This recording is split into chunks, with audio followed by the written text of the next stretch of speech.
Welcome to the Journey Podcast. I'm your host, Josh Valentine, and today I have the honor and privilege of bringing to you all the one and only Miss Jen Ruiz, who is not only a solo travel expert, but an amazing author of many, many books.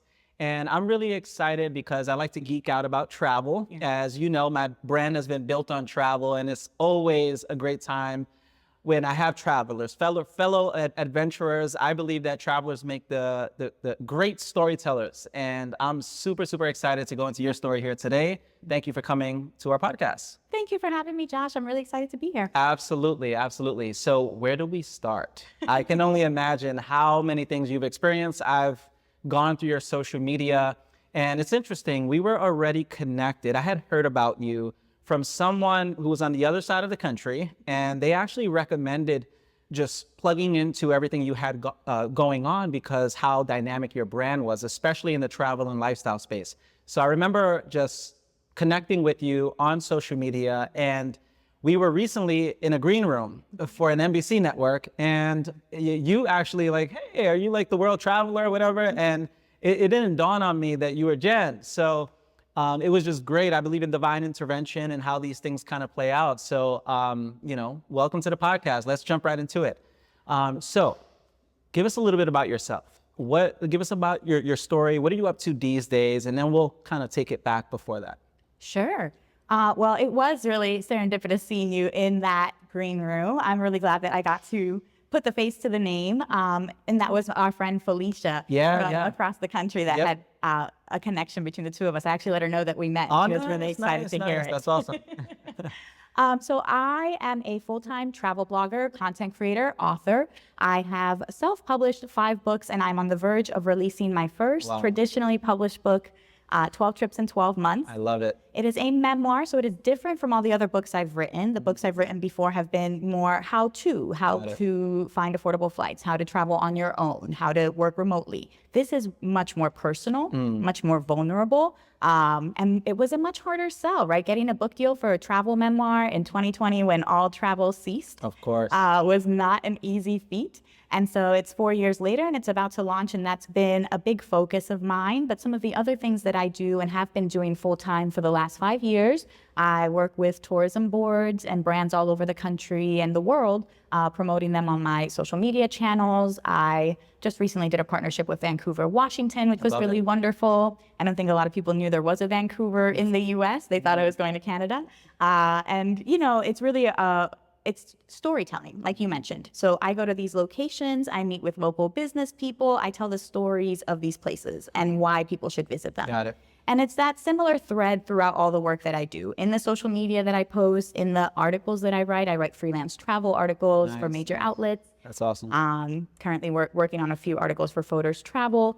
And so it's really storytelling in different formats. And I think that with that in mind, that's been the same thing that drew me to law in the first place. Because law was also storytelling, just of let me tell you the story of what happened in this case. And by the time we're done, you're going to think I told a better story than that guy did. That's right. And so it's still the same thing, but just much more enjoyable. I think I really make an impact in a different way. And I think it's a privilege to do what I do. That's incredible. So we have to take it back, because how in the world did you end up in law? I know the interesting part about your journey specifically that I recently found out was the fact that you were born in Puerto Rico. Yes. And it's really cool because my family's from Puerto Rico. And how did you end up from Puerto Rico to pursuing law?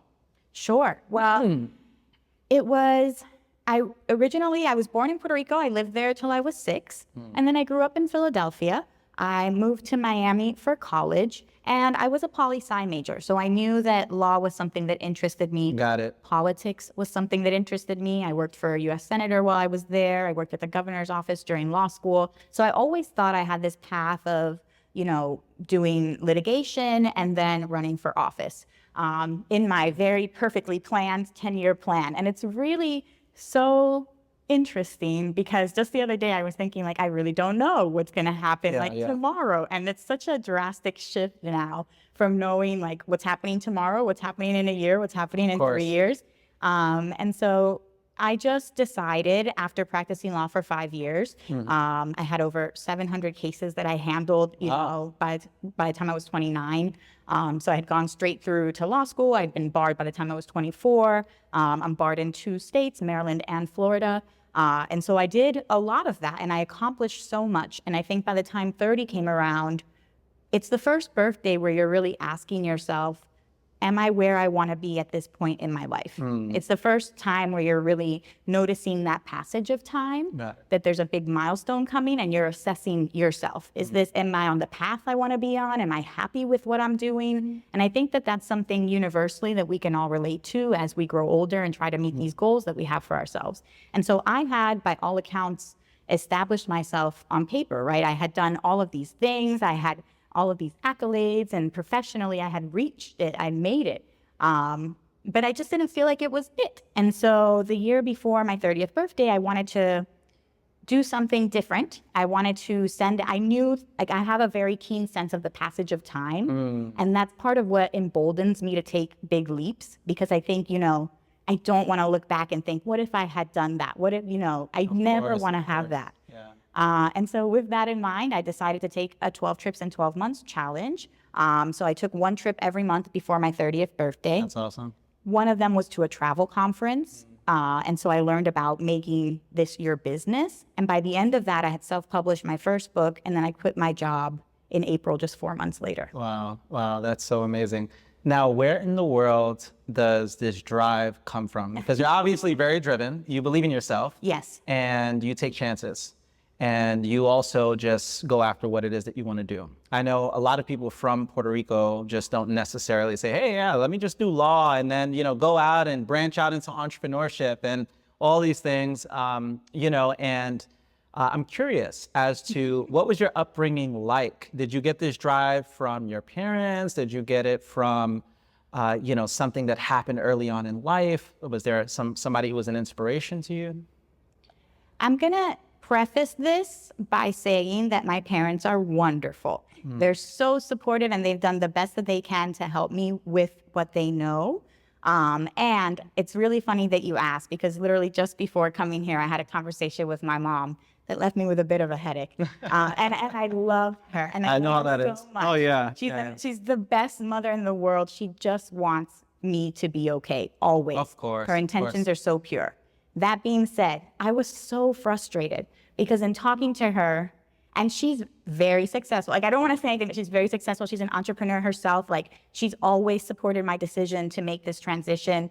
And in talking to her, I felt so frustrated because I felt like every other sentence was like a limiting belief. And this never happens. People can't do this. And I'm like, okay, so no one's doing this. Yeah. Okay, so no one, and to me, I think that that's maybe that consequence of what you're talking about, the island mentality. I think she still looks at things from such a practical way that it's generationally, and also the shift from, it's almost like worlds apart, right? Because the way I make money is in a job that didn't exist. She doesn't know how this works. Yeah, very true. And so, and the way that she equates making money is with a 9 to 5, like hourly. Yeah. This is how much you get paid for this hour of work. Very methodical, Yes, and that's not the way that digital entrepreneurs or that a lot of people are working nowadays. And so I think it comes from the best intentions, but sometimes I feel frustrated, like she doesn't see it in the same way I see it, right? Like, I very much feel unlimited, to your point of having that motivation. And I do think it's been an always thing. I think I'm just weird because my brother and me grew up in the same household and we're 2 different people. But I've always been, I was president of my elementary school, and I was like, I graduated straight through to law school, barred by 24 kind of thing. So I've always been self-motivated. I think that's just me. And that's a eldest sibling, lots of pressure to perform, finding self-worth and validation through external awards thing. Of course. So that's something I'm actually working on. I'd like to be more secure without like winning. Yeah. And that's something that I've been working on forever because I'm so used to finding validation that way. So I think there's that internal motivation because it feels good to win and it feels good to do things. And I think also because I live alone and I'm like a solopreneur, I have a lot of I devote everything I have to myself and my business. So I think I really have that ability to focus Of and to course, go all of in. course, yeah. And I think, and that's a privilege. Not everybody has Very that, true. Very you know? Some people have children that they're really, like, a lot of women pour so much of themselves into other people. Yes. And so I think a lot of my success has been because I have the privilege of being selfish, right? I can really pour into myself. Yeah. And I think that that's something that has helped me just be motivated to do that. And travel is something that I get excited to do. Yeah, yeah, that's so good. And one thing that you mentioned is just even embarking on this path of entrepreneurship and also kind of sacrificing the whole traditional family life, for now at least. Yeah. That can come as a consequence for some people, right? Like it may backfire because they've spent all this time, with their career and everything like that, and they never pursue, the family life. And I think that the world is now open to a different way of life. Yeah. For you, would you say that it's had a negative consequence, just sacrificing that way of life as opposed to just being this solopreneur and a travelpreneur and just going out there and living for your passions and things like that? I know for me, I started out like yourself and then eventually, went on to have 3 kids in about a 3-year time span and, still do traveling, but nowhere near as much as I was doing it in the beginning. And I think it's not an intentional thing. I have definitely, the challenge actually started as a way to push back against the idea that I had to be settled and married by 30. Of course. And I felt so much pressure to manufacture that, right? If I go out on X amount of dates, like a formula, if I go out on X amount of dates, this amount of time, this percentage. And so it felt so forced that I wanted to find a way to enjoy life in the meantime until that happened for me. Yeah. And it's not that it's something that has ever stopped. I actually had a boyfriend for 2 years that we broke up last year, and I think that's the sequel to my memoir, but that's a whole other story. And so it was not something that I ever stopped looking for, but it was more, I think it's a challenging dating scene. And I, again, don't want to ever have limiting beliefs about this. So I firmly believe you can meet your person on apps. I know a lot of people that have. Yeah, absolutely. I firmly believe, age doesn't matter. I think you can meet people at any point in time, even though a lot of people on social media do like to tell me, you're going to wake up 40 one day and regret it. And I'm like, I have been trying this. It's not like I haven't been looking for this, but it was more getting to the point where instead of being on pause and waiting for my life to start when somebody walked into it, I really wanted my life to have already began because I don't know when that person's going to arrive. Of course. I think it's amazing and a beautiful story for people who find their partners and have a whole lifetime together and pass together and have that whole Titanic moment, right? And of the old couple in Titanic, not of Jack and Rose. They did not end well. And so I think it's a beautiful story, and it's not everyone's story. So while I very much still anticipate that great love and I'm excited for it and I'm definitely looking for it. I was working with a dating coach all last year after the breakup. Nice. Because I felt like that was an investment I want to make. But at the same time, I want to be able to enjoy my life before and after that great love. Of course. Understanding that men usually pass before a woman does. So if my whole life is around this man and I'm waiting for him to show up before my life begins, and then I can only be happy while he's in it, first, that doesn't make me an attractive partner. But also it doesn't really allow me to enjoy the fullness of my life. So I'm still looking for that. I would still love to find that romance. I've definitely found a lot of travel romances. Yeah. Always an adventure, right? It is. And I think that's great. The people you meet along the way, I think everybody plays a part in your journey. For me at this age, I am looking for something more serious, and I've taken steps to that. I mentioned the dating coach. I bought my first property. Nice. That's amazing. Yeah, so I'm putting down roots intentionally. I'm really doing my best to make time for dating. I think especially because we travel so much, it's really exhausting and hard to carve out that time. And I've been very intentional about carving out time, going to events. I went to a dog speed dating event the other day, and I don't have a dog, but I love dogs, and I think this is a great way to meet people. It's something I've thought about, and it's hard to do on the road, so I have been making steps to do those routes, but it's not something I ever stopped looking for. It was just a matter of how can you enjoy the journey along the way. That's amazing. When it comes to just the idea of family life, and right now you're in the midst of just traveling and doing all these exciting things in your entrepreneurial journey, what if you do find the right person all of a sudden and you're like, I want to spend the rest of my life? Are you willing to put all of this on hold? Or like, have you thought about, do I just integrate this into what I already have going on? Like, what's the thought on that? It's a really interesting question. I think my first thought is that it would be great to have somebody to travel with me. I often have plus ones to a lot of these things. And so I'm in some of the world's, best resorts, some of the most amazing experiences. And it would be really nice to have a partner to partake in that with me as much as they're able to. Absolutely. My former partner owned a business, so he wasn't able to travel as much. But in the moments where he could, it did feel like the things that we were doing were really lovely and just nice to experience with somebody. Like we were on a press trip when we had a sunset sail where we had a private dinner for two. It was just really wonderful. And I don't mind. I love doing all of these things on my own.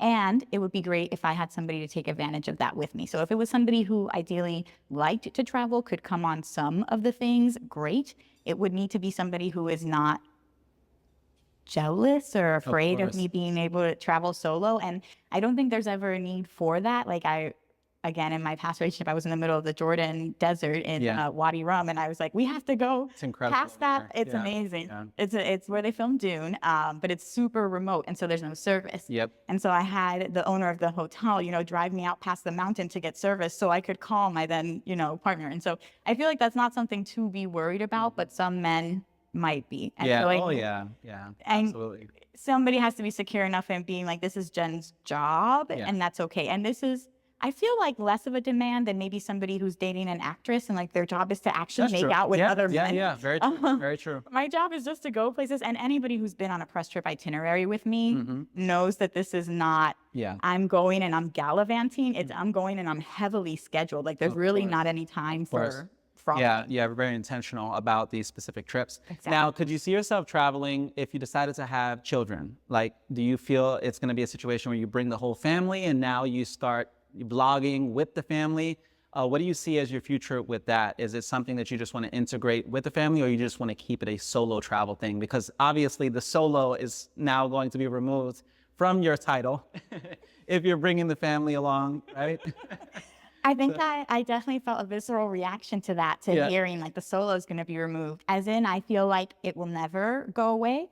I'll still take solo trips from time to time. I hope to still be able to do that, but I have seen a lot of women successfully make that transition from solo travel blogger to family travel blogger. Love it, yeah. So Caroline Makepeace from Why Travel Blog, she used to be a solo travel blogger, and now she has one of the top family travel blogs. Nice. She travels with her children. Yep. I do think that traveling is a great way to have an education, to have a different perspective. I think you learn things traveling that you don't in school. So I would love to have it all. I would love to be able to that's definitely the goal. I think that's every woman's goal. Of course. I've seen Onika Raymond do that. She had a newborn, and her husband were on the beach with their newborn doing a press trip, in the Caribbean. And so that's definitely something that can be done. I think, again, having the right supportive partner who wants to partake in that with you. And then ideally you both, I don't think it's hard to find people that like to travel.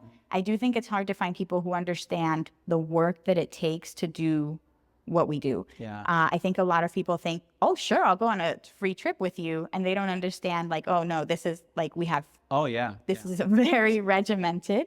And there's things that have to be done. So I think if I had a partner that was supportive, I would love to be able to morph that into a family endeavor where it's something that I can continue to go as I need to, but there can still be times where I'm taking my family along for things. Of course. No, that's amazing. I know from personal experience, I can relate a lot to your story because I started out like you, kind of doing the solo travel thing, and eventually I had children. But fortunately for me, I've been in the travel industry for quite some time. So I've taken a lot of trips with my children. Like, I had my first son had more stamps on his passport his first year of life than I had my first 20. That's amazing. And, going on camel rides along the pyramids of Giza with him, and going to Dubai and China and all these incredible places, it has been very rewarding. And it's just rewarding in a different way, Solo travel itself is, I recommend it for anyone at least once in their lifetime. And I know when I did my very first solo trip, I actually stopped over in Jordan, visited the Dead Sea, Petra. Excellent. I completed the 7 wonders of the world and Ooh. all of the inhabited continents on that trip. That's So amazing. yeah, I wanted to go do a full circle.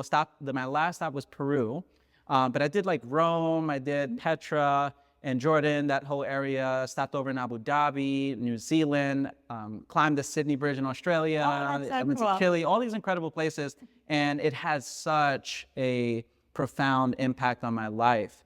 And I learned a lot about myself, and it's not something that I really care to continuously do. I was staying in a bunch of hostels and all these things. Oh, yeah. And I said, you know what? If I'm going to do the hostel thing, let me just get it out the way in my 20s, Sure. because I prefer a more luxe experience these days. Absolutely. But what has been the greatest benefit for you as a solo traveler? You know, where have the greatest rewards come from in that specific experience? Well, I definitely don't stay in hostels. If I do, it's in a private room for safety reasons. I think and I know a lot of women that do stay in hostels. For me personally, I feel safe if there's a deadbolt between me and everybody else. Absolutely, yeah. So I just don't want to share a room with anybody. And so I will stay in private rooms, you know, at the budget level, that's fine. But I do prefer to have a more luxurious stay nowadays. We've gotten a little older. We're not in our 20s anymore. Exactly. But sorry, I started thinking about some of the hostels. I got traumatized. Remind me of the question. Yeah. The benefits of your solo travel. Yep. So I talk about solo travel magic as something that happens. And that's probably why I'll never give it up, because it's that feeling of like accomplishment. Like even just in talking about those locations that you just went to, you were kind of beaming. Yeah. Like look at all these really cool things that I did. You felt really proud about yourself. Of course. I think there's something to be said for taking yourself on a journey and completing it, no matter how it comes out. And I think that's why it's so important to do. It's like a walkabout of sorts, but like throughout our life, I think we need to have that ability to kind of connect with ourselves, to get perspective, to just step out of our bubble. And like my friend that I had talked to you about before we started recording, that she released her memoir about taking 50 dares before 50, right? Like doing something different. And so that's why I think it's kind of necessary all throughout your life. I don't think there's any point where in your 20s, you're like, okay, I fully know myself. I'm fully connected with myself. No need for further reintroduction, right? And I think that travel, at least solo travel, it allows you to be fully immersed in a way that traveling with somebody else doesn't. No, I think there's no right way to travel. Like, I don't think people should be tourists versus, you know, only hidden gems. Like, I think so good, everybody traveling, like kudos, amazing. Very true. And the way that you feel comfortable doing so, great. And so for me, it was just something where I thought, I don't know why I keep getting lost in my train of thought here. Yeah. The benefits of travel. I have so many different trains of thoughts. We're in a podcast, so we are good. We're just flowing. Absolutely. Yeah, I keep going on story tangents when I tell you about these places. My memories go to these Good on places. rabbit holes. Yeah, and it's like really hard to like maintain them. And so, especially when you think of travel stories and memories and that's I think the best part of it too. You come back and you can relive the joys of your travel, like just now where you were lit up. So, more immersion. And I think you get invited to more things when you're solo. That's where I say solo travel magic. Because when you're with somebody else, it's harder to invite like 2 people, 4 people. That's true. But you maybe have experience at some point where a local invited you for tea or invited you, you know, to their house. I think that that's something where it really is amplified when you're traveling solo. Because as one person, you can easily blend in. Yeah. And so I've had so many of those experiences. I've been with a bunch of people I met in Sydney. When I was living in Sydney, you mentioned Sydney. I love Sydney. Yeah, great city. And it is and it's so opposite of where we are, right? It's a complete opposite time zone to everybody you know. So it really is dropping yourself somewhere new. Yeah. And I was there during law school at my first like study abroad. And I ended up in a car with a bunch of different people from Sydney, everybody from different orient, like an Italian, somebody from Yemen, somebody from France, like everybody from a different country. And we ended up in a car going like 3 hours outside of Sydney to watch a soccer match. And I remember thinking like, this feels somewhat unsafe. I don't have anybody that I can call if anything happens. They're all like, you know, on a different time zone kind of thing. But I think you end up making these friends and these real connections, and you end up putting yourself in these experiences. Because I was one person, so I'm easy to like just add on to the group. And it was so cool. We ended up like we were the most lively ones in the stadium. Like we were on the side of the Yemen people. The whole Yemen soccer team came and took a picture with us. Amazing. They had drums. Some of the Australian kids came over because we were more fun than the Australia team. And so it was just, I call it solo travel magic because of that, because That's you don't beautiful. expect it to be. Oh, yeah, yeah, absolutely. Now, on the topic of travel experiences, I have to ask you, out of all the experiences that you've had around the world, what would you say is the craziest thing that you've experienced, or like the first thing that comes to mind over the years? To bypass the first country? thing. Yeah, something abroad that happened. So many crazy things have happened. That's why I think this last year is going to be a sequel. So the first travel memoir, we've already had a lot of crazy things happen, but this past year, because it's freshest in my memory.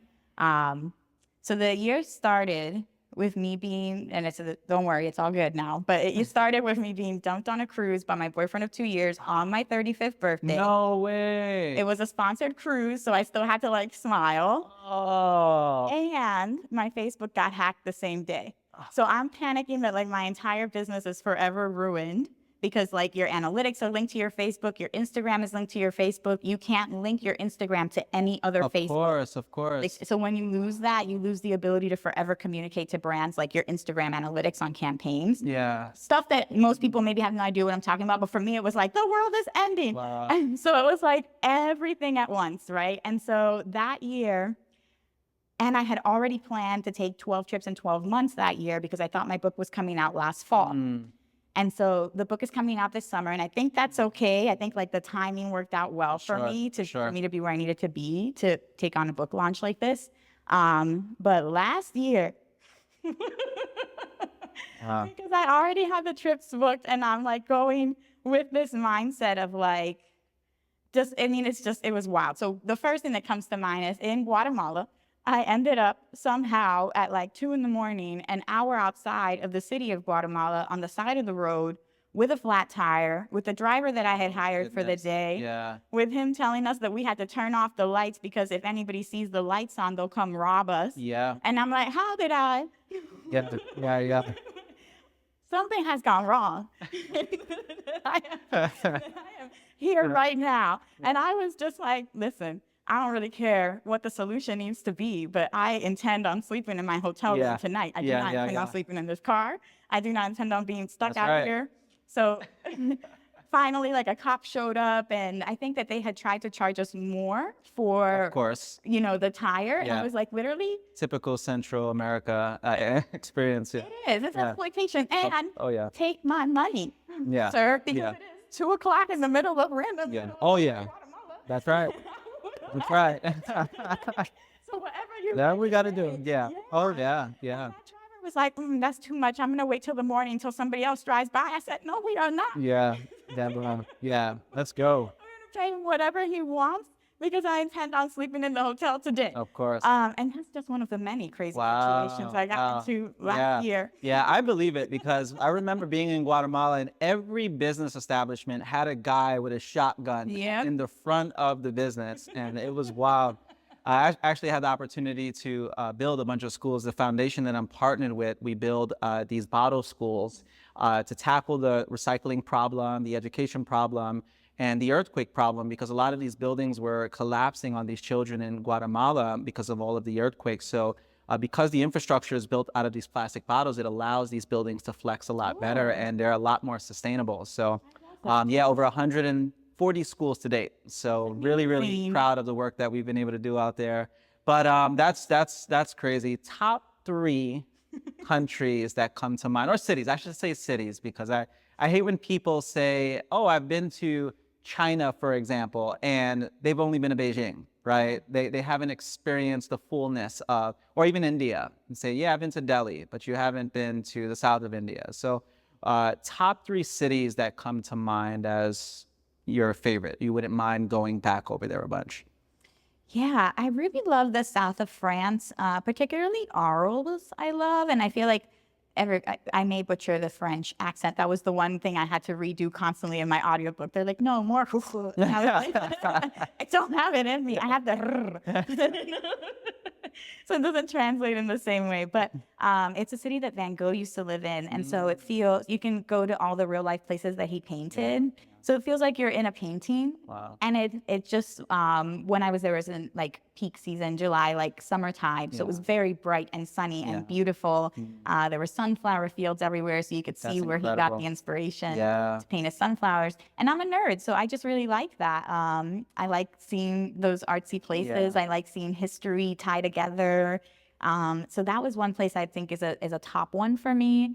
Definitely, I would say New Zealand. And I've only done the North Island, but I did a road trip around the North Island, and there were so many wonders in New Zealand. You have glowworm caves where you go through this boat and you see like, these like kind of silkworm looking things that are glowing on the cave walls.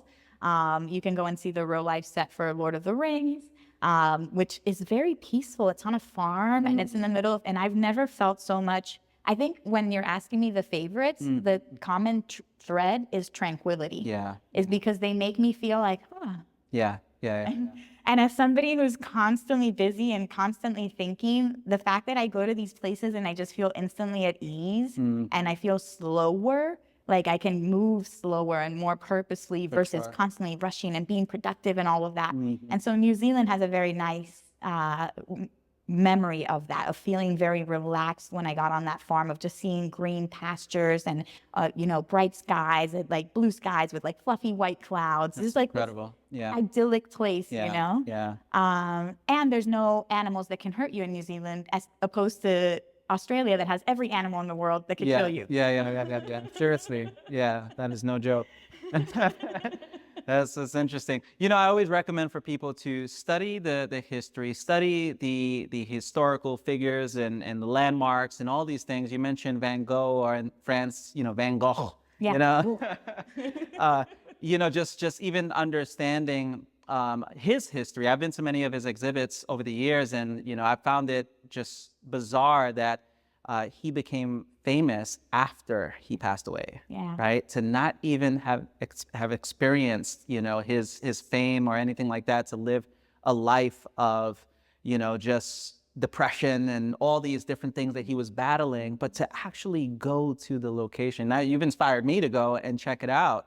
And that's the beautiful thing about travel, right? You actually go to these physical locations. You mentioned Australia. I remember one of my craziest stories was literally in Australia. I was almost arrested. And the reason why could you take a wild guess as to why? At the airport. I was going to say, is it at the airport? Because I'm surprised I haven't been arrested at the airport. Yes. You probably have heard the stories. Well, so in Australia, apparently they freak the hell out if you bring in any kind of food. So I was on my solo trip and I had like these sandwiches from past flights that I had taken, and they were like deep in my bag.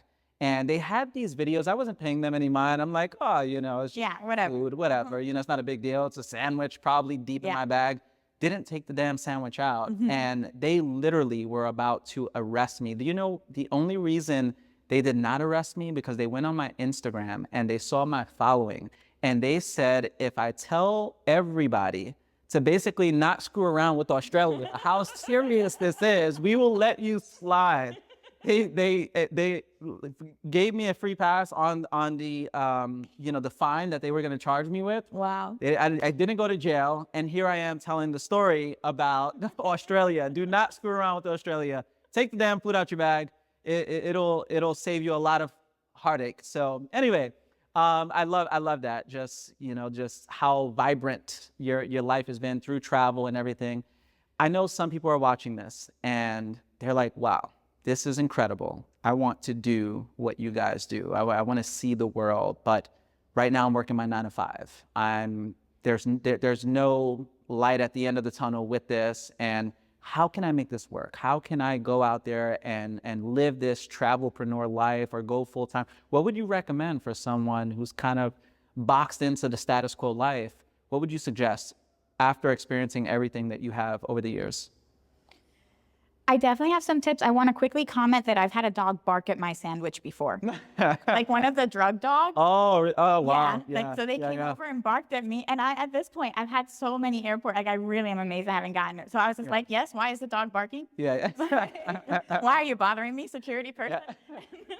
And it was a sandwich I was given on the plane. So I was like, yes, the plane, it may or may not have ham. I don't know. I was given it on the plane, ma'am. And so they checked it. They marked it safe. I had to go through the special line because of my sandwich. Crazy. Yeah. So I feel you on that. But yeah, definitely when you're stuck in a 9 to 5 or you feel like you're stuck, because I feel like, you never know. I think that's all part of the path that leads you to where you need to be. And that helps looking at it that way. How can I gain the skills that I've used here, gain the networking I do here? Some of my first traveling was for representing clients in different places around the country for Social Security disability hearings. Like I would be in Mobile, Alabama, and I'd be like, what can I see in Mobile, Alabama? So I would take that travel approach to it. So one, I would try to see what can you get from where you currently are, because it's not all a wash. And definitely see what retirement stuff you can get from where you are, because that's going to be harder when you go into entrepreneurship. So make the most of where you are, then try to figure out how you can start making more income. Because I think that there is only so much you can do with cutting back or saving. You can only do so much in a high yield savings account. You can only do so much by auditing your expenses. Unless you're making more income, it's going to be difficult to make that switch. For me, the initial crutch was teaching English online. That's how I was able to travel and take those challenges. That's amazing. And again, that's something that I was able to do because I don't have to be up tending to kids or things like that, right? So I was able to do 2 a.m. to 8 a.m. classes and then go to work by 9 a.m. Love it. So it was a lot of hustling, but I was making an extra $1,800 a month steady off of those classes. Yeah. And that really helped switch things up, especially because when you're salaried and you're on a set paycheck, even asking for a raise, I remember the first time I asked for a raise, I was so nervous. I more than deserved it. My voice was shaking. Please, do you mind? Please give me more money, sir. And I felt so betrayed by my vocal cords. But even after all of that, and I did get a $5,000 raise, and nice. Thank you. It's a great takeaway, by the way. Thank you. I deserved it. But even after that, I remember being like, oh, great, this paycheck, I'm going to be rolling in it. And then I opened it, and I was like, what? An extra $100. Yeah.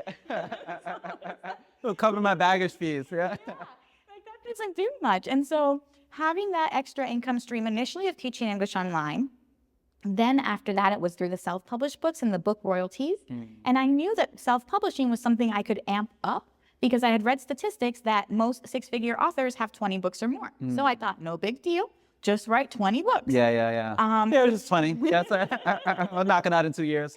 And I know most people think of that that's impossible, but I think also most people don't think about writing books as a business. They think of it like, my book is my manifesto and my life's work, and I put everything into that one book. So how would I possibly have 20 of them? Of course. Whereas I think if you broke that manifesto up, you could easily have 20 parts in a related series. Very true. So I think it's less, most authors are very prolific. It's not just one book that they put out. They have an author career. Yeah.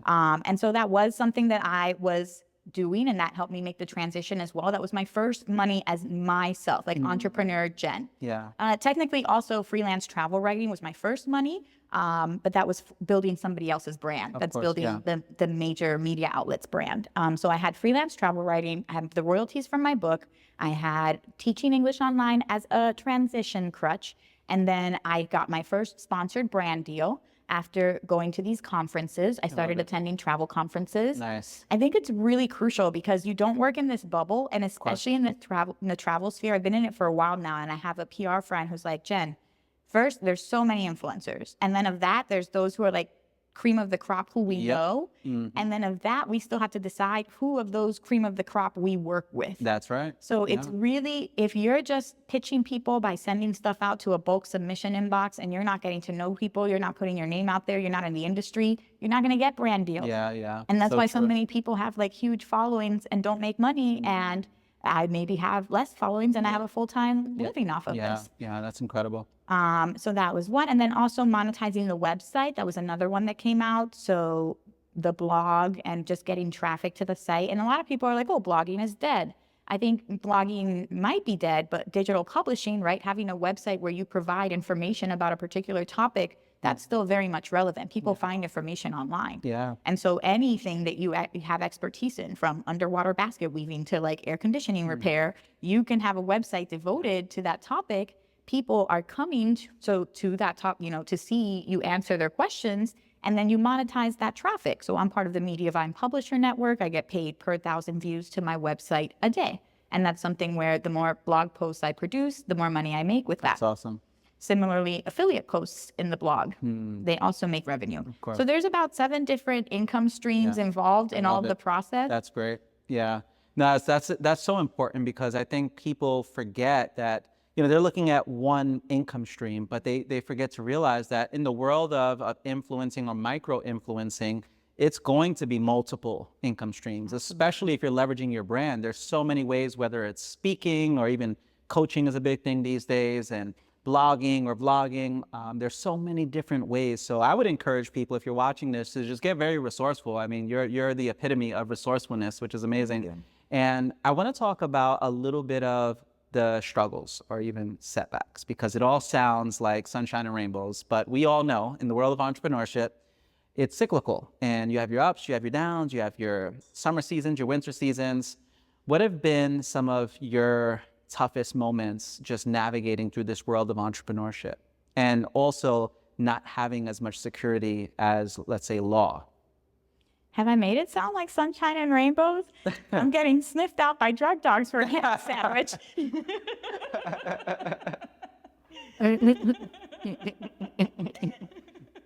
Very true. So, never a dull moment, that's for sure. The audience was like, yeah, I'm starting to, contemplate this whole travel thing. It was good. The sandwich cleared. Yeah. And I still was going to take it with me. I was like, if we can, because, you never know if you're going to have food when you get to the hotel. Yeah. I know, right? Yeah. And that's my strategy. I'll go to the lounges. I have these credit cards that, give you lounge access, and I'll stock up on all my food because you just never know. Some fruit. Great travel hack there. Yeah. Get those travel lounges in motion. Yeah, absolutely. Because you never know. Yeah. Absolutely. Orange, it bruises less than the banana, but both of them are good, when you're there at midnight being like, nothing's 100%, open. yeah. So it's not all sunshine and rainbows, I don't think. Definitely, you mentioned that stability in terms of knowing what income is coming. And that's a really tough one, because I think a lot of people, especially, we've seen a lot of upheaval these last couple of months in this world. It's been a wild ride. So we've seen like Google updates that have been completely messing with people's sites that they've been doing. We've seen a potential ban on TikTok. We've seen mass layoffs at major media outlets, that now a lot of editors that were staff are turning to freelancing. So it's been like fires everywhere I look. And I think I've seen a lot of people being like, I'm just going to get a job. I'm just going to get a 9-to-5 job, right? And I think it's not anybody's first choice. I think what people want is that feeling of stability, that feeling of knowing this is where my next money is coming from. This is exactly how much is going to be here. And I think that's fine, but it's almost a false sense of stability, right? That's right. Because and it's okay. I don't think there's anything wrong with it. It is anxiety inducing to do what I do. It is a lot. And talking to my mom, before this, that I was like, I feel like you're not understanding, but and so it's rewarding, but it's definitely something that's on your mind all the time. Of course. Whereas when you're salaried, you don't think about it. Maybe you're thinking more of how to budget, but you're not thinking, who am I invoicing? What am I bringing in this month? What's going to be done? What opportunities are happening? It's just a whole different way of doing it. So I think people want that feeling of stability, but knowing that anybody can be let go at any point in time. Just yesterday, I saw somebody that was let go who was excellent at her job for a company that is a remote first company, and they're a wonderful company. And she's a wonderful person. And I just saw that she was let go. And I didn't get the full details from the social media posting, but from everybody being like, I'm so sorry this happened. They lost, it really made it seem like this maybe wasn't her option to leave. And so that was really heartbreaking to see, because she's somebody who was assigning these jobs to other people, right? She's the one bringing on freelancers and things like that. And so nobody is safe. And such a good point. Such a good point. And I hate to say that, because it's disruptive, and it disrupts your sense of calm and peace and security that you want. And I want that for people. And if that means you have to get a job, you don't have to. If that means that you choose that that's the way you want to go, great. But I think that there's actually more stability with having these multiple income streams. And this is something I've thought about a lot. Yeah. Yeah. Because I actually could have grown in any one income stream if I only did that thing. Of course. If I only dedicated myself to self-publishing and just knocking out those 20 books within like 2 years, I know somebody who's done that, like a 12 books in a year challenge, like one book every month. If I decided to just go all in on one thing, I could probably grow much faster. But that terrifies me, right? Yeah. I mentioned my Facebook getting hacked. Like my TikTok has been completely deactivated before. I've had right before I gave a presentation on it too. So I'm giving a presentation on it. People are looking at my TikTok and like, this account does not exist. Way. Yeah. Wow. It's so anxiety inducing. Yeah. And so because of that, it's very hard for me to put all my eggs in any one basket. Because what happens if you rip my basket away? Yeah, very true. People always think that their basket is safe. Everybody with blogs thought this is the smarter way to do it. Just have multiple websites and just monetize off of this. And now that everybody's panicking because they've been cut from 1 million views a month to 100,000 views a month. And I had that happen in my traffic in March 2020 where it disappeared. So seeing every one of my income streams targeted at any point in time has made me be like, oh no, because at least I can survive. If any one of them completely disappears, I have trickles from everywhere else. So good, yeah.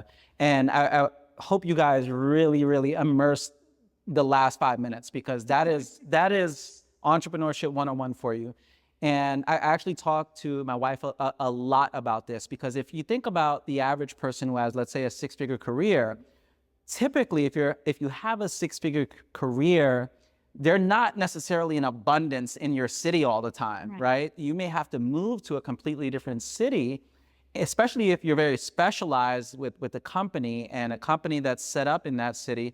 And you go from essentially making over $10,000 a month to nothing. Whereas with entrepreneurship, like you said, okay, you may not necessarily be getting paid anymore from this stream, but you have the entrepreneurial skills, the resourcefulness, the creativity to be able to create something from nothing, to be able to generate revenue from any stream of income. So I was recently interviewing a gentleman, Dr. Del Toro, here a couple of days ago, and he spoke about whenever things dried up, for example, in the speaking world, he'll double down on other revenue streams. And I think that's where the security lies in entrepreneurship. Absolutely. Is the ability to say, you know what, this is no longer a viable opportunity for me. This is no longer a lucrative income stream, but I have other ways to go and get this money and do what I have to do to provide for my family.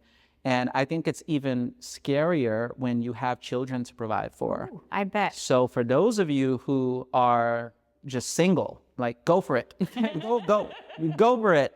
Full blown out and master these different streams and master different ways of going about making income. So that's so good. Thank you so much for sharing that. Absolutely. Yeah. So travel hacks. If there's anything that comes to mind, I'm sure you've shared them over the years. What are like the top 3 travel hacks that come to mind?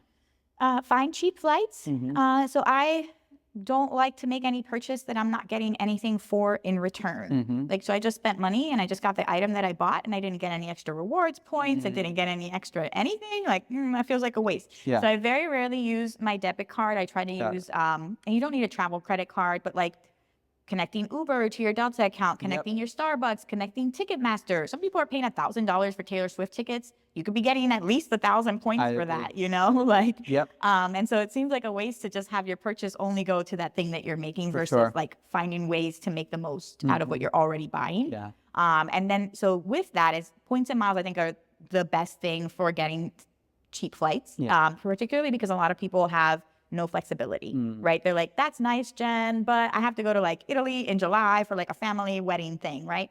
And so points and miles help you get to these places that maybe you don't find cheap flight deals to, that maybe, you know, you have no flexibility on the dates or where you're going. But if you do have flexibility, flight alert sites, I think, are really wonderful. I use Going, formerly Scott's Cheap Flights, and they just have somebody like constantly searching for deals, and then they email you when they find a deal, which I think is really great. For sure. For like, I don't want to learn about points and miles. I don't want to do spreadsheets. I just want to like be like, oh, $100 to Ireland. Yeah. Yes. Yeah. Yeah, definitely. And that was a deal that came up last week, $100 to Ireland. I think round trip. It was like a crazy mistake fare. Yeah. Yeah, it was insane. So everybody was like reporting on it. People were going, wow. They're like, get it now. And so that's definitely one way.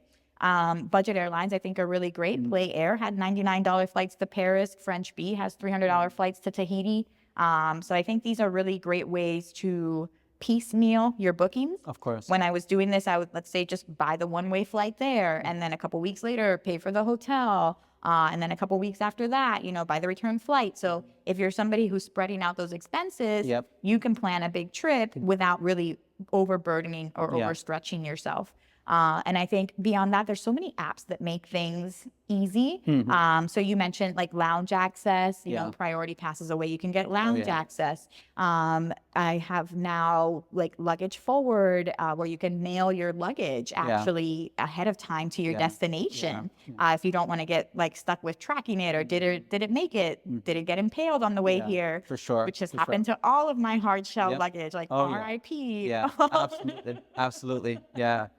And then I think in general, I like to research. I think that's my big hack for solo travelers, particularly because knowledge is power, right? Of course. And I'm not wasting time there. Yeah. So also for people on a tight timeline, if say you got like 3 days in a city, don't waste that time on the ground being like, what should I do?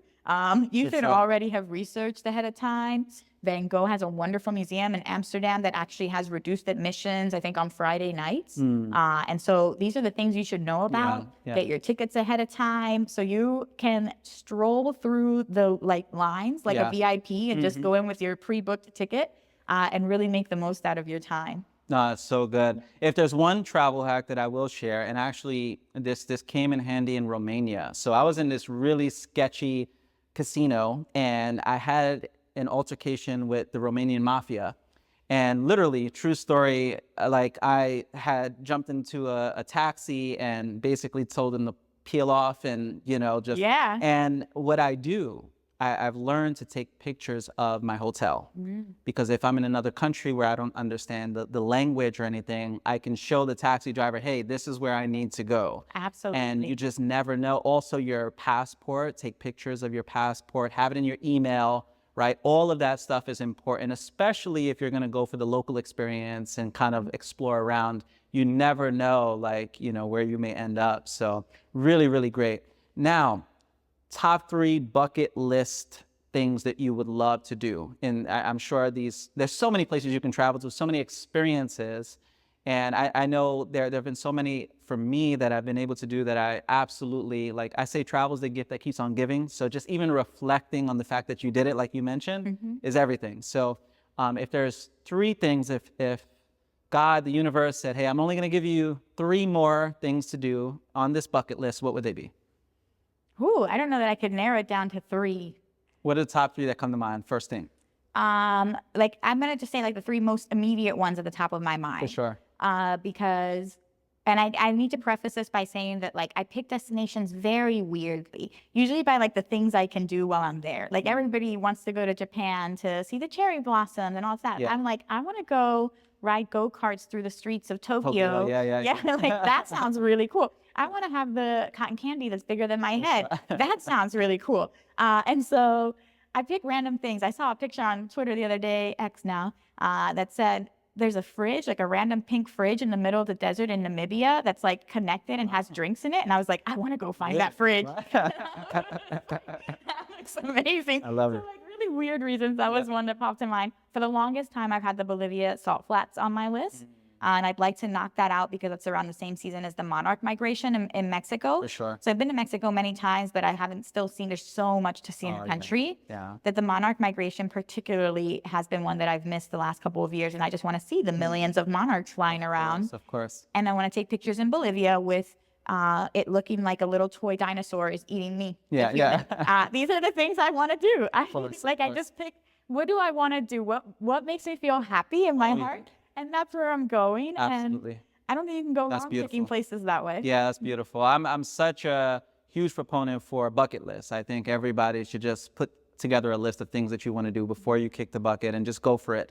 So you've written books, many books at this point. You've spoken on stages. You've done some incredible things, blogging, all this stuff. What's next for you? What would you say, 10 years from now, what would be the ideal situation? That's a question that I'm asking myself now. As I've identified I'm in a point of transition where I'm putting down roots. I'm being much more intentional about the travel that I am taking. I'm only traveling for, paid assignments at this point because I like being home. Mm-hmm. I like having a routine. I like eating healthy. I like prioritizing, these things. Yeah. Yeah. And it's tough when you're on the road. Yeah, it is. It sounds glamorous and it sounds like a problem that nobody cares about, but like eating at restaurants every single day, 3 times a day. Oh, yeah. And they want you to sample all of the things that they have, which again, not really a problem, right? But in practice, it takes a toll on your body over time. It really does. It really does. I learned, that I was really deficient on a lot of vitamins, and it's because I've been nonstop this last year. I was traveling the whole time. Yeah. And so I want to be in a place where I can have that. Of course. So as I look to the future and I have the book launch, it's also part of the reason why I've put so much in this book launch, right? Because I thought maybe this is the path to doing something a little different, probably still travel related, but maybe it's something where I can do it from a place of one place. Oh, yeah. Yeah. have a location that's mine. And I love St. Pete and I love being here.